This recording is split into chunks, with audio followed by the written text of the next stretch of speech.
This is attorney Harold Respishow, and this is the Respishow. Today is Friday. Good evening, everyone. And with me tonight is still the fire, Butch Valdez, and my good friend, Mr. Vivit. This will be our best show yet because we will be talking about employment, terminating employees from work. Last week, we spoke about how to start a business. Now that you've got a business, I will tell you about how to terminate your employees. But before that, I will ask my friends here, how are you, Butch? How was your week? I'm very fine, thank you, Harold. And buti na lang, sayang hindi ako nakasama sa iyo last time. Pero we've been very busy with so many things.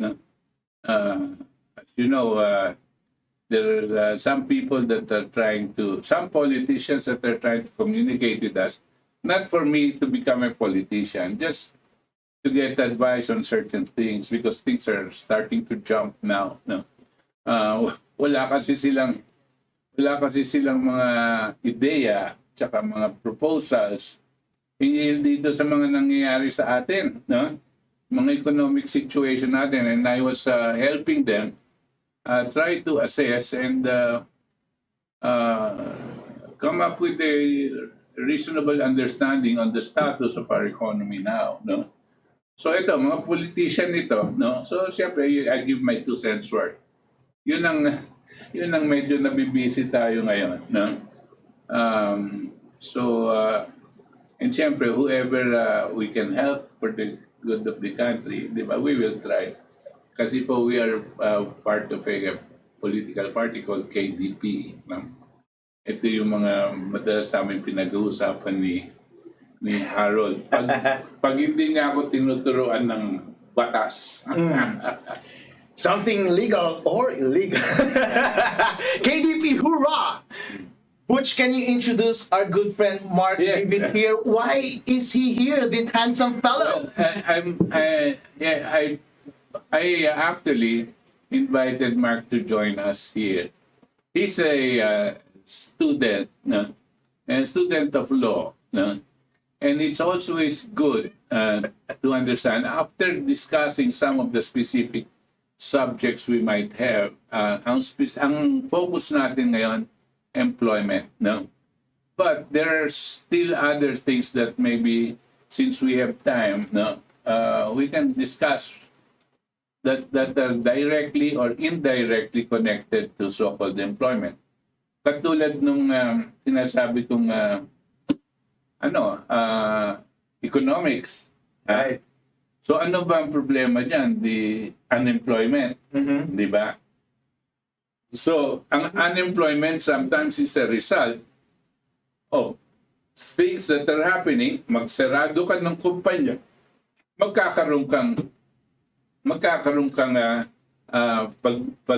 ng mga tao mo, pagbabawas, And then these things are somehow related. Gusto kong malaman, this young students of law, what I wanted to get their perspective, right, on this, and their perspective on what they think the future is going to be. How nice, Butch. You know what? I was also a student once. And we don't learn this from law school. And I'd like to see kung tinuturo na ito sa law school. You know, Mark Vivit is from Ateneo Law School as well. I was from Ateneo Law School. He's in his 4th year in the Ateneo Law School, and he is an intern at our law firm. I brought him here tonight to be with Butch and to talk with Butch, and Butch convinced him to join us here on this table. Mark, how are you, and how do you feel that you are with us right now? I'm actually kind of nervous right now. Kasi ngayon lang po ako lumalabas sa ganitong exposure. Pero excited din po ako na makausap po si Sir Butch Valdez po, tsaka si Attorney Harold kasi ang gandang experience din po ito para sa akin dahil mga batikan na to sa Pilipinas ngayon. Kaya syempre, para sa akin, magandang experience to at exciting. So, gusto kong makita kung paano yung discussion. Make sure na isulat mo kami sa reflection paper mo, ha? Sino ba yung internship coordinator ninyo? Ay, di ko pa po sure. Pero may reflection ba? Kung may susulat, sir, talaga i-document ko po experience ko. Dito ta. But make sure na i-add mo yung YouTube link and i-mention mo doon, please like and subscribe. Alright, let us start with our topic. How to terminate employees. Oh my gosh, Harold, mag-terminate ka agad. Last week, tinuruan mo kami magtayo ng business. Tinuruan mo kami paano mag-register sa mayor's office, sa BIR, sa SSL, Pilar Pag-ibig, at kung paano mag-comply sa mga batas buwan-buwan. Ngayon, ang natitira na lang na pwedeng gawin ay mag-hire at mag-fire ng employees. Besides making money, of course. Pero bahala na kayo dyan. Hindi ko na-covered yan. Pagalingan na kayo dyan. Walang problema dyan ng batas. Pero hiring and firing employees, yun ang mahalaga. Ikaw, Mark, kunwari kinuha ka namin as lawyer. Meron akong company and gusto kong mag-hire ng employee. Anong may sasuggest mo na dapat kong gawin upon hiring the employee? So, kung bagong business po kayo, malamang ang gusto nyo mga probationary employees muna. Ba? Kasi, syempre, di nyo pa po alam. Baka naman loko to or anong qualifications niya. So, mag-hire po muna kayo mga probationary employees. Ang importante pong gagawin natin dyan is kailangan po sabihin natin yung mga standards na kailangan niyang makamit para ma-regularize. Kasi kapag hindi nyo po sinabi yung standards na yon, may pagkakataon po na kahit ayaw yung performance niya, mare-regularize siya. So, kailangan sa umpisa po pa lang, sabihin niyo na yung standards na, ito dapat within 6 months, makamit mo tong standards na to para ma-regularize kita. Pero pag hindi, sorry na lang. So, kapag ganun po, mag-hire po tayo, I highly suggest po na sabihin natin yung mga standards na sa employees para alam po rin nila kung ano po yung kailangan nila makamit para ma-regularize. Ang galing sa Resit! Ang galing sa Resit ni Mark Vivit. Master na master niya yung framework ng probationary employment. Tama siya. On all accounts, tama siya about sa probationary. Sinong teacher mo sa labor? Si Attorney FLJ, sir. FLJ. Tsaka Attorney yan, sir. Labor 2 to, di ba? Labor 1 po yung probationary employees. Alright. Labor 2. Mataas ba ang grade na nakuha mo sa labor 1? Ay, syempre, sir. Oh, syempre! At sino ang book mo sa labor law? Sir, Attorney Asusena. Attorney Asusena, batikan yan sa pagsusulat ng labor books. Alright. Sabi ni Mark, kapag mag-hire kayo ng employee, pwede namang irregular nyo sila kagad. Di ba, Mark? Pwede naman po. Pero mas mahirap silang tanggalin kapag regular na sila. Malay mo, after 1 week, hindi pala siya effective. Kaya ang gawin mo muna, isulat mo muna, probationary employment, para kapag hindi siya effective, pwede mo siyang tanggalin ng mas madali. Mark, kapag tatanggalin mo na yung probationary employee, paano mo siya tanggalin? After 1 week, halimbawa. Kung after 1 week po, syempre kailangan pa rin po ng mga notices kasi kailangan pa rin masabi na, ganito yung ginawa mo. So, tatanggalin kita dahil dito. Ganun po. Kapag probationary employees po kasi, meron pa rin po silang tinatawag na security of tenure at hindi sila basta-basta pwedeng sistantehin. Without cost. Opo. Without cost, Opo. hindi pwede. Mag-a-apply pa rin po. Hindi po tayo katulad ng American employment at will. Sa Amerika po, ang nangyayari, ayaw mo na, fired ka na. Pero dito sa Pilipinas, marami po tayong provisions, lalo na sa Constitution at sa labor laws po natin na nagpro-protect po dun sa mga laborers po natin kasi nire-recognize po natin na ang laborers po yung nagbibuild ng society natin. Kaya dito po sa Pilipinas, medyo madami po yung notices, medyo madami pong requirements na kailangan nyo pong sundin bago po kayo makapagsisante. Kahit probationary employee po. Pero mas madali nga lang pong magsisante ng probationary employee kaysa po sa regular. Kasi sa regular, medyo mahaba. Minsan kasuhan pa po. So, Oh my gosh, Mark! Ini-ace mo talaga yung recitation. Another 98 for that. Sabi ni Mark, wag na wag kayong basta-bastang magsisante ng empleyado ninyo. Ugali natin mga Pilipino, kapag ayaw na natin yung empleyado, tanggal ka na, sisigawan mo pa siya, ibabatong pa sa kanya yung gamit niya, pakakalisin mo na. Illegal dismissal yun. Ayaw mong mangyari yun. So Harold, anong dapat mong gawin? As advised by Mark, isulat mo, magpaliwanag ka kung bakit hindi kita dapat tanggalin. Kasi nag-layout ako ng standards ng employment mo nung umpisa pero hindi mo natupad. So ipaliwanag mo ngayon yan. Within 5 days, halimbawa. On that 5th day, mag-meeting tayo katulad nito, nakaupo. Ipaliwanag mo sa akin kung bakit hindi kita tanggalin. Ngayon, after kong magawa yun, dapat sulatan ko siya ng official termination letter. Yung mga termination letter na yon at yung mga notice to explain na yon, dalawang papel, hindi kailangang naka-template yon, hindi kailangan na sobrang formal yon, Harold. Oh my gosh, paano ba isulat yan? Hindi. Kailangan mo lang isulat doon na mag-explain siya kung bakit hindi siya kailangan tanggalin dahil hindi niya natupad yung mga standards na sinabi sa kanyang mga kontrata. At kapag notice of termination nyo, sabihin mo lang, terminated ka dahil dito. Tapos, yun yung tamang proseso ng pagtanggal ng isang probationary employee at para hindi ka makasuhan ng illegal dismissal. Mark, ano bang mangyayari pag nakasuhan ka ng illegal dismissal? ay kung makasuhan po kayo ng illegal dismissal, medyo mahirapan po kayo as an employer. Kasi ang mangyayari is, habang tumatagal yung kaso, kailangan yung bayaran ng back wages yung employee nyo. Tapos, kapag minsan hindi nyo na siya kayang i-reinstate sa trabaho kasi nga may strained relations na, illegal dismissal mo, nag-aaway na kayo, i-order pa kayo ng court na mag-pay ng separation pay.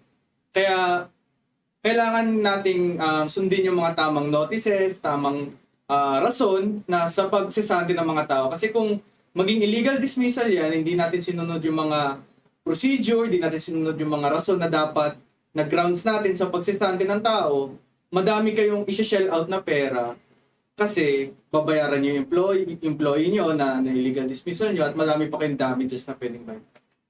Mark, Vivit, nabanggit mo yung back wages bilang parusa kung natagpuan ng labor arbiter o yung judge na mali ang pagsisante mo sa tao mo. Halimbawa, hindi mo siya ginawan ng termination letter, hindi mo siya ginawan ng notice of dismissal, or hindi tama yung pagkasisante mo sa kanya, hindi basehan sa violation ng standards ng kanyang employment. Ibig sabihin, basta-basta mo na lang siya pinaalis.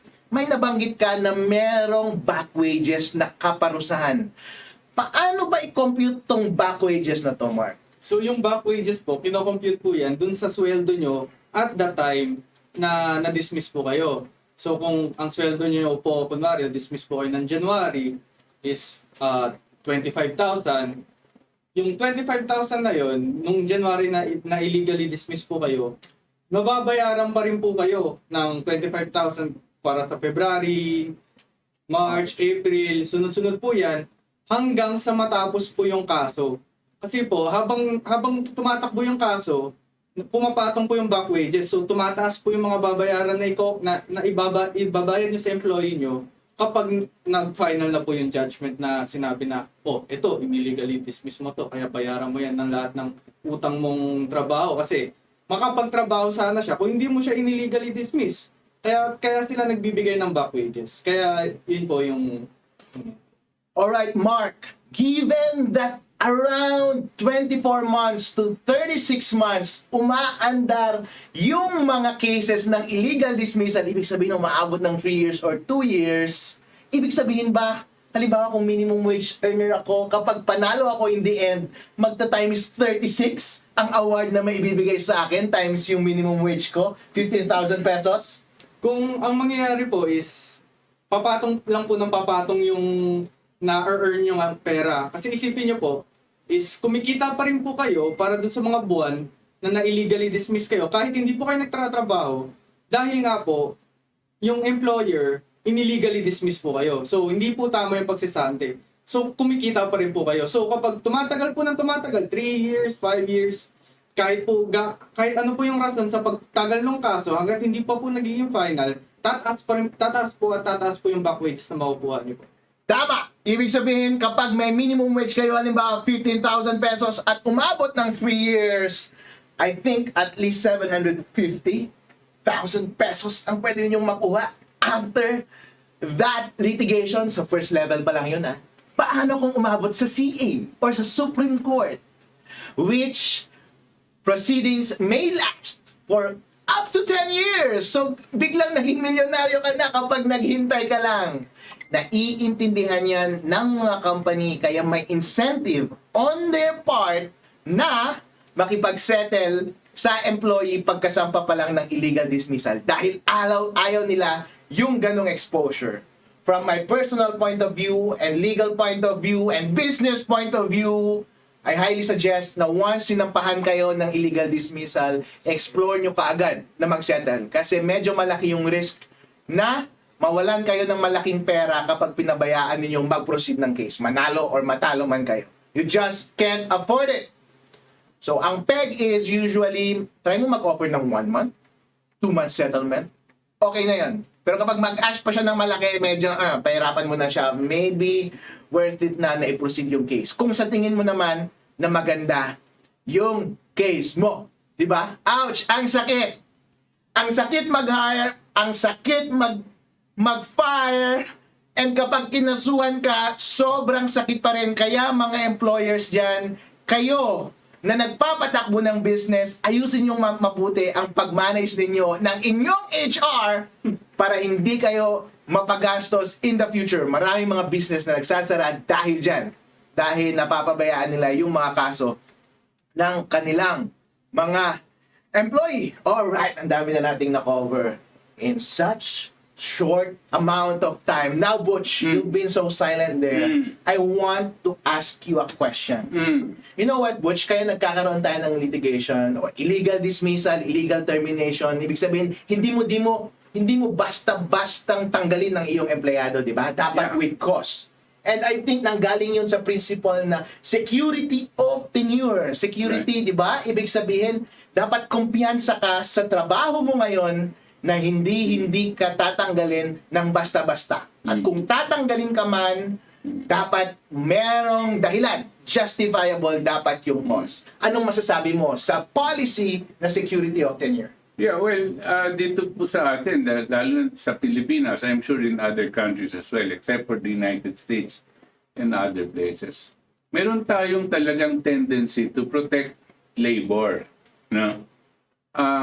Now, this is done because of different reasons.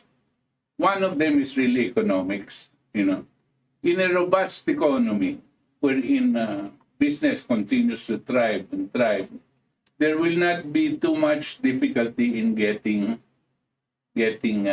employment. No? So, mabilis kang ma-hire, mabilis ka din matanggal. Kasi the requirements in a fast-moving economy and industrialized economy, the requirements are very stringent. No? Ayaw na nila yung papatagalin pa. No? Kung mahina ka, sorry, no? Sabihin nila sa'yo, you're fired. Dito sa atin, assumed na yun eh. No? Na merong standards dapat at merong requirements. Ang tendency niyan is to protect labor.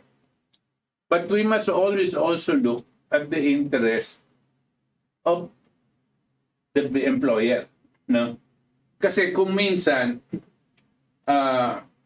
example, meron tayong demands.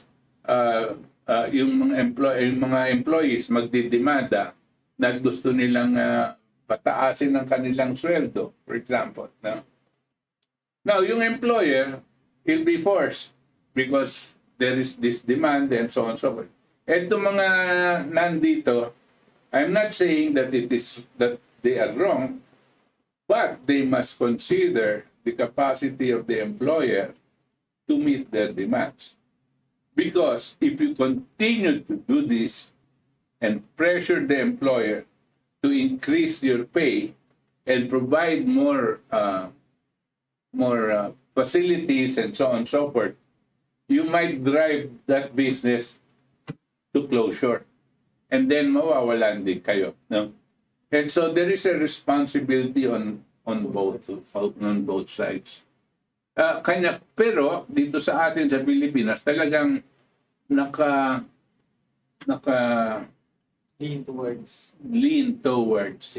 labor, which is actually good, no? Which is good. But again, so that it is not abused. Kasi meron dyan nag-a-abuse, no? Sabihin nila, alam mo na yung mga siyempre, the right to have a labor union, nandyan. At tapos, papasukan mo yung mga labor union ng mga aktivista. Tapos yung mga aktivista, ginagawa nilang hanap buhay yon. Kung ano ang mahihingi nilang increase na sweldo, may porsyento yung aktivista na nag-organize ng rally o dun sa hanap buhay. Ayun ang gawa talaga ng mga kaliwa, no? At kawawa naman yung mga kumpanya, nagsesara. As a matter of fact, during much earlier, maybe you're not yet alive then, in the early 70s, no? Ganyan ang nangyayari. Hindi makagalaw yung mga negosyo na walang rally at walang problema sa mga labor unions na pinasukan na ng mga tawag natin kaliwete. And the demands were very stringent. Tapos meron pa yung lockout o lockdown o ano. Strikes po. Oo, kasi mag-i-strike yung isang portion na tapos maski na yung karamihan hindi kasama sa strike. They will block these people that are trying to come into work, no? Para lang masarado yung company and force the employers to give to their demands. What are you doing there? No? They're preventing other people from entering and working. No? At the same time, you're forcing the company towards closure. No? And again, these are what you call abuses that was happening. What happened? In those times, I saw many companies close down. You see that I was an auditor, no? And we were auditing many companies. I saw them close down, get their money, and start playing the stock market. Kasi sabi nila, pag sa stock market daw, tataya ka doon, kung kikita ka, kunin mo yung kita mo, tapos na. Wala ka ng problema sa mga labor. Wala ka ng problema sa mga tawag dito, itong mga strike. So talagang, pag ganyan ang ekonomiya natin, pero pumapasok naman, yung mga tao, yung mga mayaman, lalong yung mayaman, dahil dito lang saan, pero wala nang trabaho. I saw this happen, and it was getting to a serious critical situation. That's why all of these things, including, let's say, the Department of Labor and our economics people and the President of the nation must be able to create the conditions that would be ideal for both the employer and the employees. Kasi those are partners. They are partners of growth. This is not what you can get from each other. No. The moment there is a partnership of labor and capital, no, then there is strong chance of growth. Yes. Yung sinasabi ng mga requirements about standards before you for evaluation for employment, probationary, so on and so forth. I suppose that works for small and medium-scale businesses. But the big businesses don't have time. They don't have time to talk to each one. If you're talking to a professional firm, probably pwede yan. Pero yung mga negosyo talagang medyo malalaki, no? Wala nang time yan makipag-usap dito sa mga tao. What they do is this. They create a checklist of sorts, no? That is like that will be put into an evaluation form. No? For example, she will be working in this department, in that department, that department. Each department has a head. Pagkatapos niya ng 1 week doon to do whatever assignments he has there, even if it is in professional firms, law or accounting firms or what, engineering, pagkatapos mo dito sa isang department, evaluated ka na. Lilipat ka na doon. Eto, nasa file mo. Tapos, nasa file mo. Now, after, what is probationary period? 6 months, di ba? Right, max. Maximum 6 months. In between that beginning and the 6 months, normally, hihintayin ka up to the 6 month. No? Kung masama ka talaga, hindi na maghihintay. Pero kung evaluate ka, tapos ganyan ka, no? Aabot ka ng before 6 months, tapos lahat ng dinaanan mo. Maski na bumalik ka doon, magkakaroon ka na naman ng per project, bibigyan ka ng evaluation. They put that together. And summarize it and tell you whether you made it or not. That is another way that they do. No? As your company gets bigger and bigger, that system is so there is no more time for them to have a one-on-one discussion with you. No? Wala na yon. Nandun na yon sa set ng standards when you get employed. We are expected to do this, do that, and follow this, that. No? Yun na yon. Bahala ka na doon. Right. Tapos yun. That's a modern way of doing it, Butch, ha? Going back doon sa sinabi ni Butch na abuses ng mga nagpipiket na tao. Meron bang sinasabi ang batas para maiwasan yung mga abuses na yan? Opo. Ang labor code po naman ng Pilipinas, hindi po siya super lopsided in favor of labor. Kasi pinoprotektahan din po niya yung employer or yung management by including provisions kagaya po nung dun sa strike, sa mga illegal acts committed during a strike. Kapag po, kunwari, kagaya po nung sinabi ni Sir Butch kanina, kapag po yung nagsa-strike na union, ay hinarangan po yung entrance at exit ng isang kumpanya, yung mga na patunayan na sumali dun sa illegal acts na yun or prohibited acts na tinatawag na labor code na yun, meron na pong discretion yung employer na i-dismiss validly yung mga nag-participate po doon sa prohibited acts mismo. Gilang po yun. Kapag union officer naman po kayo at nag-participate po kayo doon sa mismong illegal strike, hindi po doon sa prohibited acts, iba po yun. Yung prohibited acts, yung po yung paggawa ng krimen, yung harang sa entrance at exit.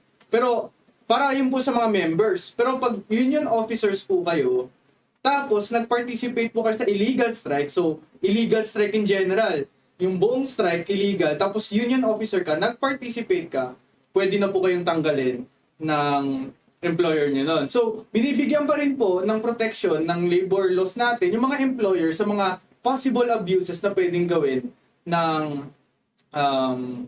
mga employees natin.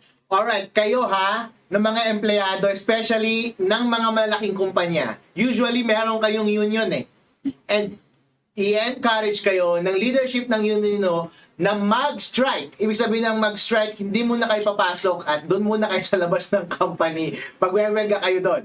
Okay, ito lang ang gawin ninyo. Actually, ang allowed lang ng law na pwede nyong gawin ay mag-picket. Ibig sabihin, sumisigaw-sigaw ka, may konting signs doon, at dapat gumagalaw yon, moving.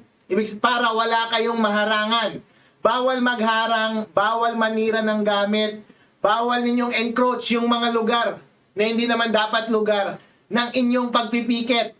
Dahil kung hindi, pwede kayong i-dismiss ng inyong employer agad-agad. Kaya huwag kayong masyadong maniwala sa mga leadership ninyo. Kapag sila yung nagsasabi sa inyo, nakatangan ninyo, diskartehan nyo yan para maipit yung kampanya. Bawal yon. Huwag niyong sundin yon ng hindi nag-iisip dahil kayo mismo ang magdurusa sa huli. Meron ng mga kaso na nangyaring ganyan, kawawa naman yung mga mabababang empleyado. Hindi nila alam kung anong ginagawa nila. Sumunod lang sila ng utos. In the end, natanggal lang sila sa trabaho. Hey Mark, I promised you na tatanungin kita something outside law. Alright, you heard the opinion of Butch about the economic policy of security of tenure. Do you think is it a sound economic policy, the imposition of security of tenure versus employment by will or termination by will? Ako po, sa tingin ko po, mas okay po yung security of tenure. Kasi yung security of tenure, it ensures at least one aspect of economic of our economy, which is labor. At least yun po na-ensure niya na may trabaho po ang ating laborers, may nakakain po at may nalalapag sa kanilang mga mesa yung mga tao po dito sa Pilipinas, sa mga laborers, at nagagaranti po na protektado sila ng law. Kaysa naman po na employee at will, na kapag na-hire ka, masaya ka na. Kasi makakakain na ako, wala akong trabaho dati, ngayon makakain na ako. Tapos biglang mamaya, a week or two, sabi lang na employer mo, walang rason. Ayaw na kita, ayaw kumukha mo di sige, Sunday na kita. Di ba parang nakakababa naman ng moral? Di kung yung laborers natin, walang security dun sa trabaho nila, hindi nila ma-feel yung safety na, okay, bukas makakakain pa ako kasi may sweldo pa ako. Bukas, ito kang kayang gawin. Bukas, mas maraming magagawa ang ordinary Filipino kapag secured sila, at least dun sa employment aspect ng buhay nila. At least may enjoy ng Pilipino ang buhay nila kapag ganon. Kapag na-enjoy nila yung buhay, ano nangyayari? Nakakabili sila ng gamit, economy. Nakakapunta sila sa mga tourist spots, economy para sa atin. So hindi lang dahil dun sa may trabaho sila or what, pero nagagastos pa nila yung pera nila para ma-improve natin yung economy, kasi pumapasok ulit sa system yung pera. Hindi lang napupunta sa kanila, pero pupunta din sa system ulit. Bibili sila ng mga gamit nila pang school. Bibili sila ng gamit nila ng pangbahay. So papasok ulit sa pera, pupunta ulit sa circulation, at pwede mag-develop ang economy natin through that. Kasi sa employment at will, although may ibang countries na ganyan nangyayari at nagiging okay sa kanila yun dahil mabilis yung takbo ng business sa employment at will. Mag-hire ka, mabilis lahat. So, mabilis mag-transition. Walang masyadong problem sa pag-produce, sa pagbili, sa pagganyan. Pero kasi, ang pangit doon is yung laborers or yung ordinary people, yung naapektuhan kasi sila yung hindi protected dun sa process. So, ang parang nangyayari, mas yung mayaman lang yung mga matataas kaysa naman yung mga bababa. At least kapag may security of tenure, pwedeng may chance pa rin yung mga tao na nasa baba na umakyat kasi makapag-ipon sila, makakapag-invest sila. So, papasok din pa rin sa economy yan. So, hindi siya exactly against economic policy, yung security of tenure. Alright, Vivit. I like it. I Vivit. Ang ganda ng economic, ang ganda ng discussion mo dun sa policy na yon. Tinouch upan mo pati yung malayong consequence ng policy. Pero I wonder, Mark, it was a brilliant discussion, pero I wonder, paano kaya yung mga kung may security of tenure na, yung mga may employment ngayon, paano yung mga bagong graduate or bagong pasok sa labor force? Saan sila pupunta kung hindi mo kayang tanggalin yung mga nandun na sa employment ngayon? So kung may bago po tayong mga graduates, syempre din po, hindi naman din po nawawala yung mga bagong business opportunities. So marami rin pong mga employers na nagtatayo ng business at lalo po naghahanap ng mga fresh ideas from new graduates. So hindi po, not necessarily po na porket hindi po natin pwede sisantin si senior A kasi medyo matanda na pero may security of tenure. Pero hindi naman po meaning na yun lang po yung trabaho para sa mga incoming graduates. Meron pa po tayong other business opportunities at marami naman po na nagtatayo ng business everywhere po, at lalo na po ngayon mga corporation, mga business are turning towards technologically inclined employees, which are the new graduates ngayon, yung may alam sa mga bagong modes of conducting business affairs. Alright, ang galing mo talaga, Mark. Nasa debate organization ka ba or moot court? Wala po, sir. Pero ang galing mo mag-recite. Pero bigyan lang kita ng quick questions ulit. try mo sagot ito. Magaling ka naman sa Socratic method eh. Alright. Sa tingin mo, yung matandang empleyado sa isang business ay mas productive ba kaysa sa bata? Ako, sir, I don't think I can answer that question right now. Kasi Yes po, or no nga, parang Oxford method ng debate. Answerable by yes or no. Ano ang mas effective or mas productive? Yung matandang employer or yung batang employee or yung matandang employee? siguro po, sir, I would stick to my answer that it depends. It depends kung anong standard. Galing Kasi, talaga umiwas ng mga attorney. depende po yan. Kung ang standard nyo po is technological advances, kung ano yung paggamit ng technology, at yun yung practice dun sa company, tapos may showing na si Senior A is hindi masyadong technologically inclined, so syempre mas productive si Junior B. Pero kunwari, yung company, they're still working on the on a non-technological basis or analog basis na manual or yung traditional way of doing business affairs. Tapos si Senior A mas sanay sa ganong affairs kaysa kay Junior B. Di ang mangyayari, si Senior A yung magiging mas productive. So, mahirap po kasing i-qualify agad na yes or no kasi it would depend sa different circumstances po nung pag-conduct ng business, sa pag-conduct ng everyday task sa business. Yun po. Gusto ko lang i-add, dapat talaga naman it depends. Gusto ko lang i-add, kanya meron tinatawag na retirement age. Opo. Okay. Yun po. The retirement age presumes that this worker, once he reaches a certain age, no, it presumes it does not need to be proven. It presumes that his productivity will be going down. No, that is why there is such a thing as retirement age. The other thing is, ano ba yung function? Ano ba yung trabaho? Okay. Yung isang trabaho, sabihin natin, nagakarga ng sakong bigas, naglo-load sa mga truck, galing sa sa rice mill. Ngayon, yung mas matanda, mas mabagal. Yung mas bata, mas mabilis. Kaya obviously, you know the answer there, not in terms of productivity. But it's true what I agree with you. It depends, no?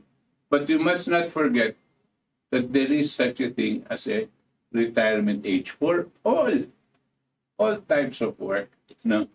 That you can imagine, no? Maski na it is cerebral, let's say it is using thinking, strategic thinking, even teaching, no? Kung minsan meron kang aabot ka din doon sa panahon, di ba yung mga senior teachers ang gagaling, no? Yung mga bata medyo nagpa-fallback, no? Pero pagdating din ng certain age, no? They're forced to retire because there is a presumption that there will be less and less capabilities on them. All right, excellent. Mark, I ask you naman. Hey, move na tayo. Pero pansin mo, di ba, maraming mga malaking companies ngayon na mga bata pa rin yung mga empleyado nila. Like yung mga malls. Bakit? Sobrang tagal-tagal na ng mga kumpanya na to. Bakit parang hindi tumatanda ang kanilang mga empleyado? How do they get away with the security of tenure? Have an answer? I don't want to say a specific company. Okay, you can speculate that. Hypothetically, most companies use the concept of contractualization. All right, tell me about it. So yung contractualization is, okay, ganito lang yung time na i-hire ka namin, tapos sabihin nila sa bandang huli ng employment mo, kunwari 6 months. Sabihin, oy, di kita nakapasok kasi di na kita regular, so papay ka na. Tapos ngayon, papasok na naman silang bagong batch ng mga contractual employees na, okay, ito na naman. So parang papalit-palit lang ng batches yung nangyayari sa akin. Alright. Sa mga contractual employees, marami tayong kilalang ganyan. Sila yung parating nakikita natin na sumasakay ng jeep ng alas 10 ng gabi, kawawa naman na hold up. Hirap na hirap, sobrang baba ng sweldo, ang hirap mag-transport, ang layo ng lugar. Alright? Ano ang advice mo sa kanila kapag nasa ganong sitwasyon sila para maiwasan kung anumang potential na abuso na ginagawa sa kanila or sa karapatan nila sa employment? Ano masasabi? So sir, kapag ganyan po kasi, usually sila po yung tinatawag natin na probationary employees na sinabi natin kanina, na dapat, kung nandun po kayo sa posisyon na yun, tanongin po kung ano yung standards. Paano po ako regularize? Tapos pag end na po nung 6 months or kung ano pong term na sinabi po sa inyo ng kumpanya, tanong nyo, anong basis or ano yung rason kung bakit hindi ako umabot sa standards na yun. Kapag nakapagpakita po sila ng basis na, okay, may nakulang ka sa ganyan, hindi po kayo mare-regulars. Pero kung wala po sila ng pinakitang rason, kung naabot nyo po yung standards naman, pero hindi ka nila ni-regularize, kailangan po nila kayo regulars. Kaya pwede po sila nating kasuhan ng illegal dismissal kapag ganyan. Alright, meron pang isang diskarte, yung mga companies, Mark, hindi lang yung probationary status, hindi lang basta-basta nilalagay na okay, probationary ka 6 months. Mas explicit sila, nilalagay nila, ang term of employment mo ay 6 months. And after 6 months, tapos na yung employment mo. Pwede ba yun? Pwede naman po yun, sir. May tinatawag tayong fixed term contract. Pero syempre po, meron pa rin po tayong safeguards dito. So dapat nasa kontrata po kung gano'n po yung term. At dapat po, yung ating employees ay freely na nag-agree nang walang kahit anong Can I call you back? walang kahit anong I'll call you back, ha? walang kahit anong pag-aabuso. Walang kahit anong pag-aabuso mula sa employer. Kasi dapat, kung fixed term contract po yan, sabihin natin 6 months lang fixed term. Pwede po yan basta naka-indicate yung term sa kontrata. Tapos yung employee nag-a-agree ng walang kahit anong impluensya from the employer na kunin mo na to, parang ginigit sa'yo, ganun. Kung freely mo in-agree, pwede po yun. Pero kung napilitan lang po kayo na i-agree yung fixed term na yun, doon na po tayo magkakatalo. Pwede na po nating sabihin na invalid tong employment contract. I'll just give an insight here so that because since you're talking about contractualization, natatandaan nyo si President Duterte in one of his campaigns before and even after his campaigns, he was already president. He was assuring everybody that he was going to do away with contractualization. What did he mean? He meant that tayo na niya itong limit ka sa 6 months. Kasi after 6 months, tinatanggal ka. Kuha na naman silang iba. Tapos ikaw, mawawalan ka ng trabaho. Ganyan. When he said this, ang intention talaga, yung bakit hindi mo gawin permanent? Kawawa naman, na-turn trabaho sila, tapos after 6 months, tanggalin mo sila. Yung mga kaliwa, tsaka yung mga ibang na labor unions, pinapaalis nila yung contractualization. But you know, that contractualization did not start with Duterte.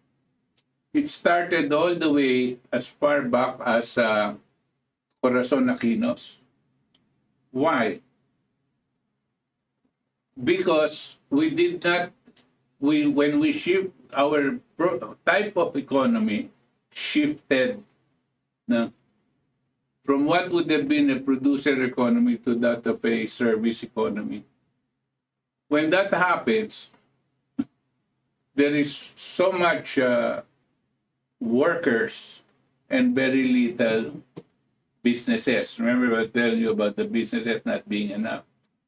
Now, in order for you to just absorb the labor, let's say yung labor mo ginawa mong more than 6 months at ginawa mo silang permanent lahat. Your absorbing capacity to get new labor, wala na. And if you do this on a whole economy basis, yung mga coming from the college levels, graduating, walang trabaho. Hindi mahirap, walang trabaho. Kasi sarado na dito dahil nakapako na yung employment. The key there is, of course, huwag kang maganyan, pero dapat lumalaki yung negosyo para yung absorptive capacity na ng new labor nandyan. Hindi lumalaki yung mga negosyo. Lumiliit pa nga. At nagiging service economy, like call centers. What is a call center? There's no such thing. There's no such thing as permanent or regular employee there.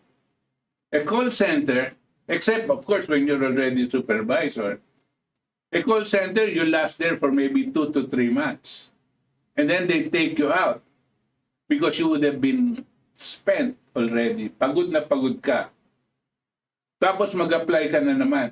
Tapos kukunin ka ulit. Ginaganyan nila. Habang lumalaki yung call center nila, meron mga bago pumapasok, tapos ikaw, kinukuha ka pa rin nila. Gumaganyan.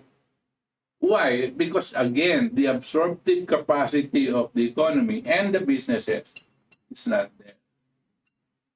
I know that in the discussion, there is always a tendency to say, ba't ganyan yung contractualization? No? But even there, even si Presidente Duterte, hindi niya maalaman yon. That's why when he said that he was going to do it, I was saying, no, he cannot do that. And mabubunggo siya dahil he will find himself with a very, very high unemployment rate. No? And I'm sure his not so bright economists have told him that. Yung mga econoquacks niya. No? So, and up to now, no, hindi pa mag-ayos yung contract. The key there is you change your economic program. Change your economic program, reverse it and put it back into a producer economy so that businesses are going to be put up. And these businesses will absorb new labor. And these businesses, as your economy expands, will also expand and they will be absorbing new labor. Ganyan ang ekonomiya, no?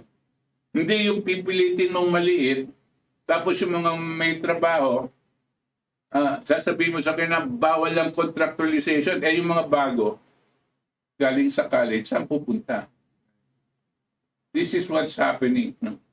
I just wanted to put things in the context. No? Ang contractualization is good in the sense na it can do this. On the other hand, it's not good because it can be abused. No?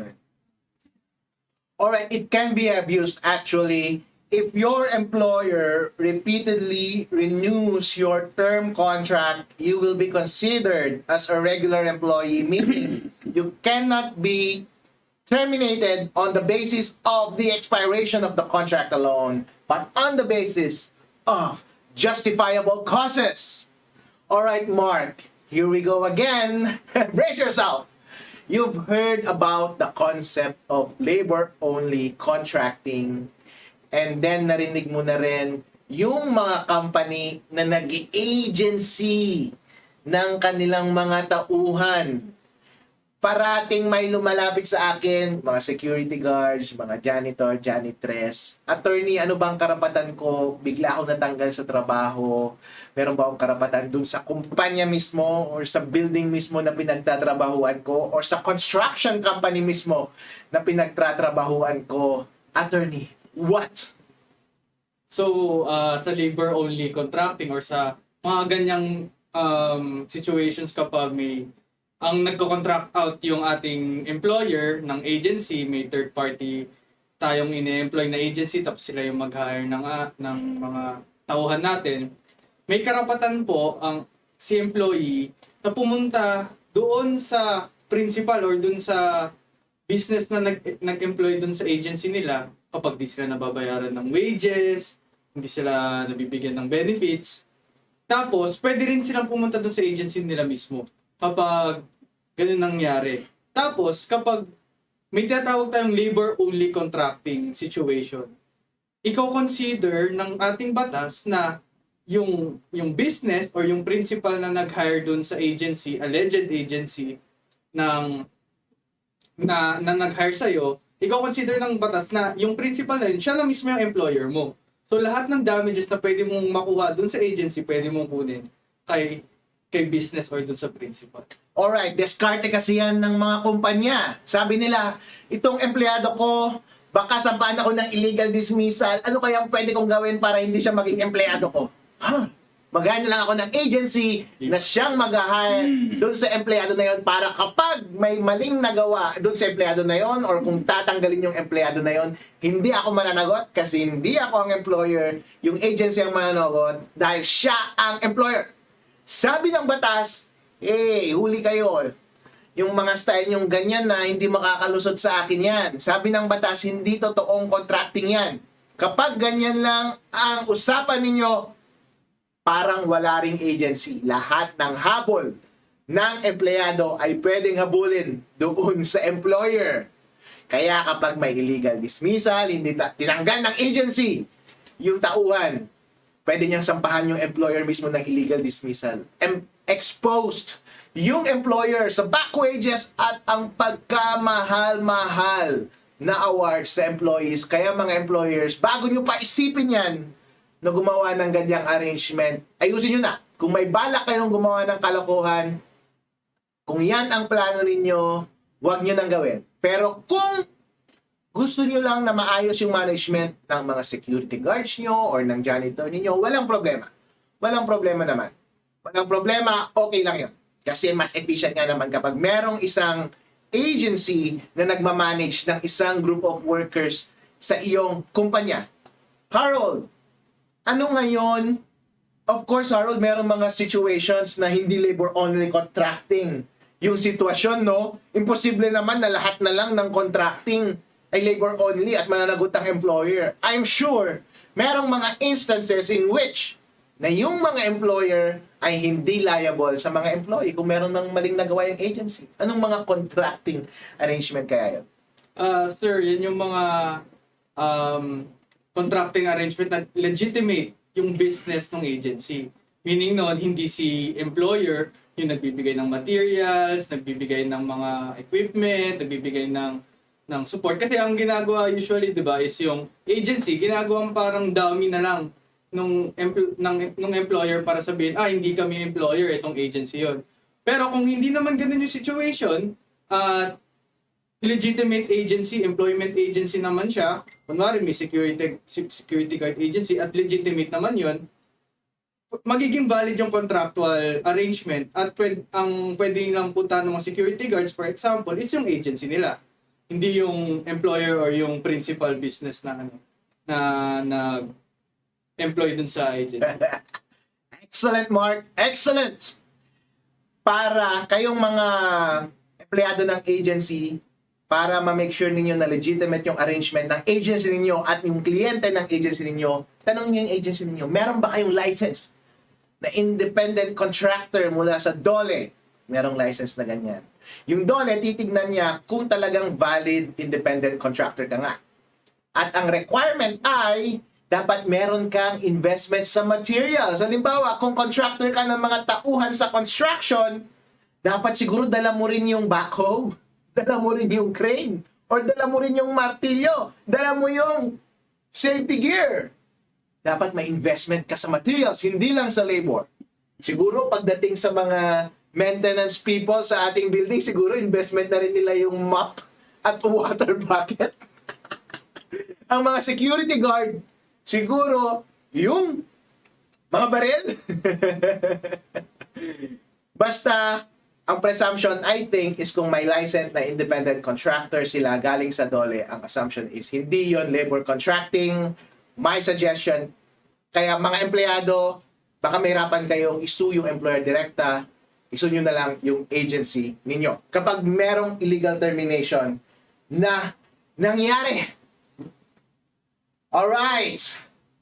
It is always almost an hour into this show. Should we get to the comments, Mark? Yes. Let's go. Ayan. Mark, will you do us the favor of reading the commentaries? Yeah. So from Carlo EY, good evening. Ray Isaguera, hiring at firing nasa kapasidad ng capitalist, wala sa workers. Security of tenure, batas yan ng capitalist system. Alam nyo, walang habol ang mga manggagawa kapag sinabi ng enterprise na magsasara sila dahil lagi daw sila lilipat ng lugar kung saan mura ang pasahod. Sabi Alam mo, si Ray Isagiri, ang ganda ng economic analysis mo ha. Meron kang point. Konti. Okay. Si Ava naman, Kylie Rue. Read her comment. Good evening. Good evening, more power tayo. More power din po sa'yo. Yung nagsimula ang pandemya, tumaas ang stock market. Bakit kaya? Yung stock market, bumagsak siya nung pandemya March. Bumagsak siya April. Going to May, June, July. But it recovered starting mid-2020. At least United States stocks. I think Philippine stocks din.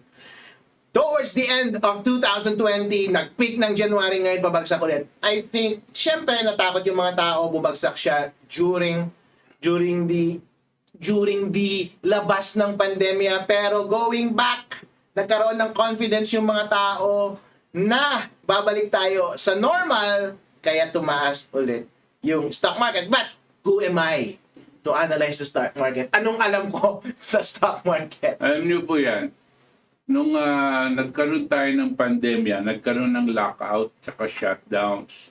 Lahat po ng mga kumpanya nabigla dito. Ngayon, anong gagamitin nila sa kanilang mga kapital? No? What are they going to do with their capital? No?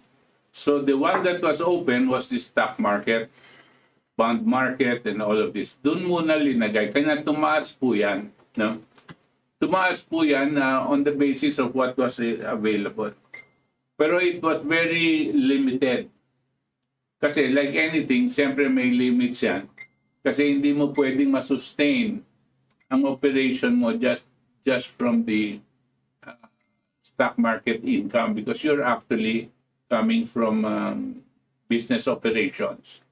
So ngayon, mababa because of so many other things. There's supposed to be surges, there's supposed to be this, or the money that they had in the stock markets, they've already, yung nag-call in for their profits, nag-cash in na sila. Tapos itong mga pera nila ngayon, they're looking for somewhere to put it in. That's the way these investors work dito sa stock market. Ang tawag diyan mga speculators. Hindi, I don't want to call them investors Kasi ang investor talagang pumapasok sa negosyo. Ang stock market po hindi negosyo sugal.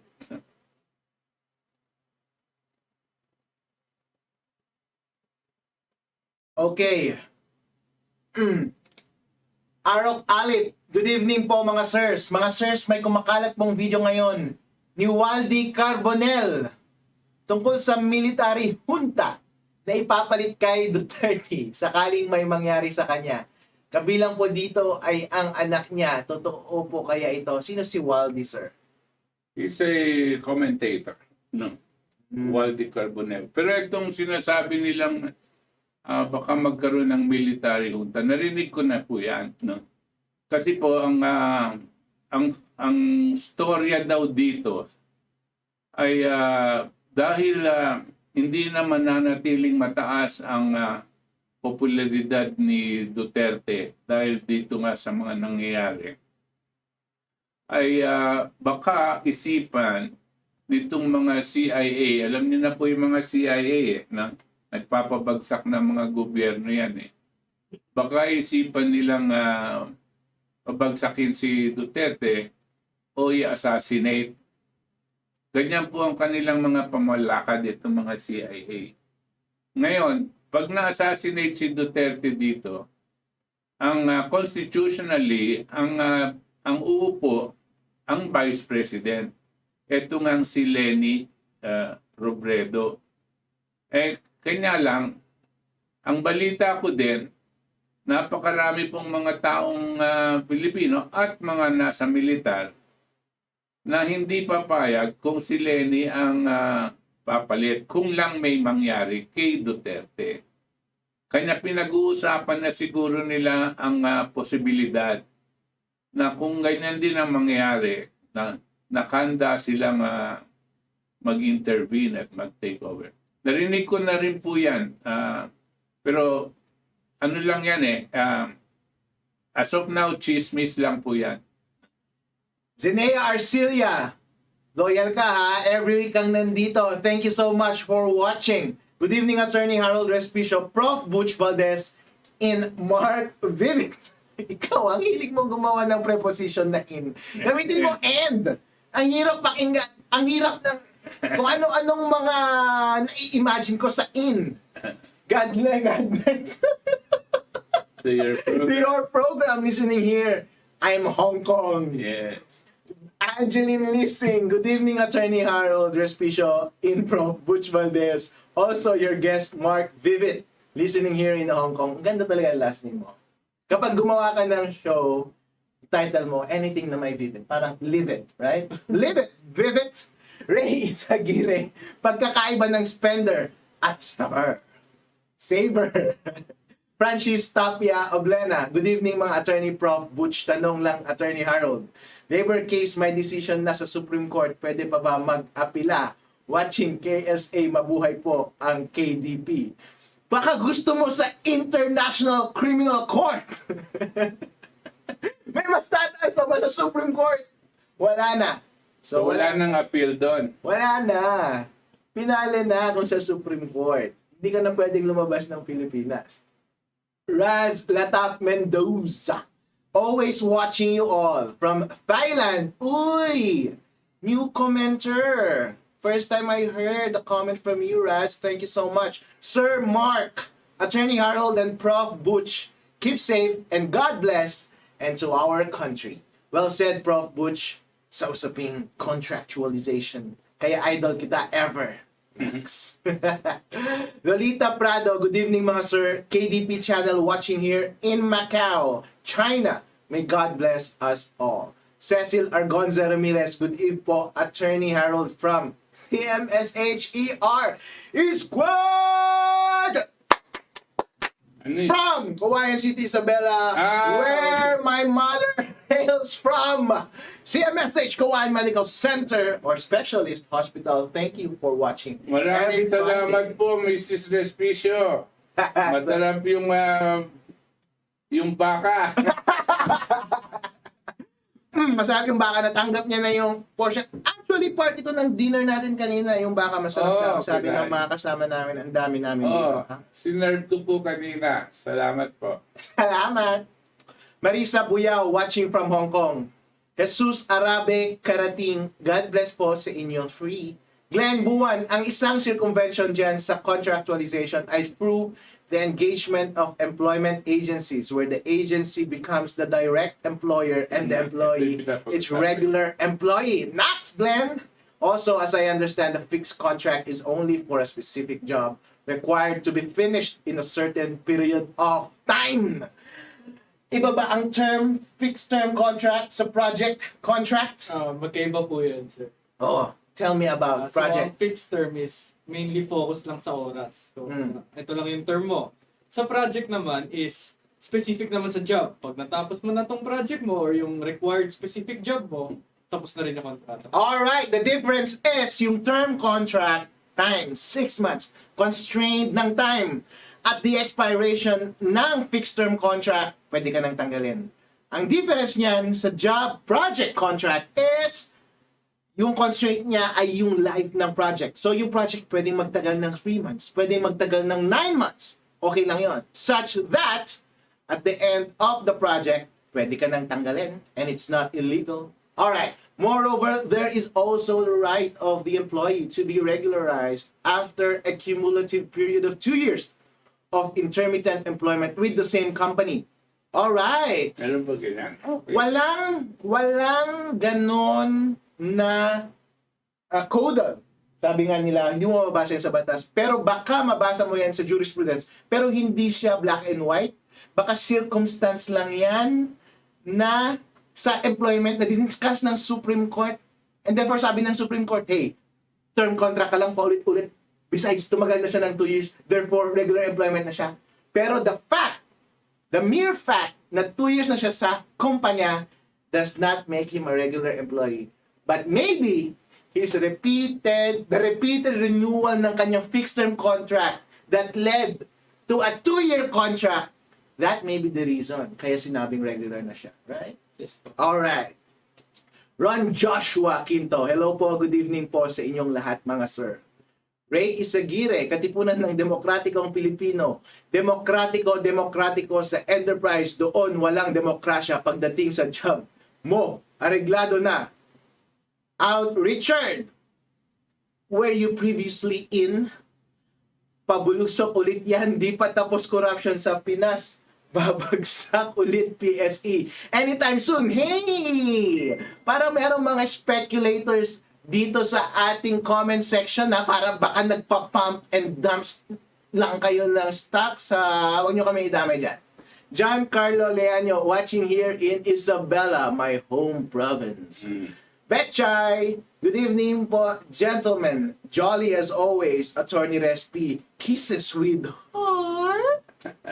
I think na in love ka sa akin, Betchay, ha? Kasi last time sinasabi ko, ikaw ang favorite kong viewer. Kasi parati kang nandito and sobrang memorable yung name mo and then yung namesake mo medyo ay ulam namin kayo ng gabi.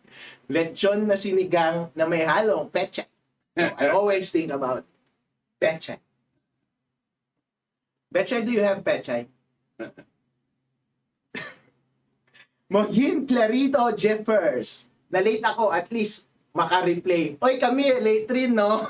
Late na kami noon, ha? 8:50 na ata kami nagsimula. Charmy Buising. Hello, ha? Mabuhay kayo sa KDP watching here from Hong Kong. Ang nanonood dito ay tumatalino. Uy, nagpapatalino ka ng tao, Mark. Oy, in fairness, ha? Ang talino ni Mark. Yung mga sagot niya kanina, alam mo yun, may photographic siya galing sa book. And then yung mga dinidiscuss niya kanina, as in framework yun ng Supreme Court decisions, fixed term contract, yung mga ganun, yung sinasabi niya kaya, hirap na hirap siya itagalagan, pero alam ko, kapag English yun, kaya niya i-recite yung isang framework, isang paragraph ng Supreme Court. Magaling si Mark. Raz Latap Mendoza, kababayan pala kita, Attorney Respishow, Kawayan City rin ako. More power to you. Yep! I'm from Reyna Mercedes, yung katabi ng Kawayan City sa Isabela, pero sa Kawayan ako nag-elementary, MSMS, and ng high school dun sa All-P. Anacela Watson, more power sa KDP, keep up the good works. May problema ba internet o internet ko lang? Hoy, ikaw lang, hindi kami. Alright, Butch, and everyone watching us, you look fabulous tonight. Kung hindi pa alam ng mga katabi ninyo, ng mga friends ninyo sa Facebook or YouTube, itong show namin, ask them, have you seen the Respishow already? By Attorney Harold Respishow. If not yet, tell them to watch this show every Friday, 8 p.m. and share all the links you can find about KDP to all your friends. I-follow nyo lang po. You just click on the Respishow, no? And follow so that ma-remind kayo every Friday na meron po tayong show dito mostly with regard to legal matters. Alright, before we move out, I'd like to say thank you sa mga paralegals namin na pupunta na ngayon sa law school. 2 pupunta sa Ateneo, 1 pupunta sa Lasal, and as a parting gift, binigay nila sa akin itong, anong tawag dito? Cardigan, sweater. Oh. mukha daw akong galing sa Harvard, Yeah. pero mas mukhang taga-UP, mukhang maroon. Pero thank you so much sa kanila. Good luck sa kanila, sobrang talino nila. Good luck sa law school, sa maging magaling kayong mga abogado in the future. Thanks, Roxanne, our very technical person behind the scenes. Thanks, Joanne. Thanks, Clar. Thank you so much, Mark. And thank you. See you next week, Friday, 8 p.m. Bye-bye.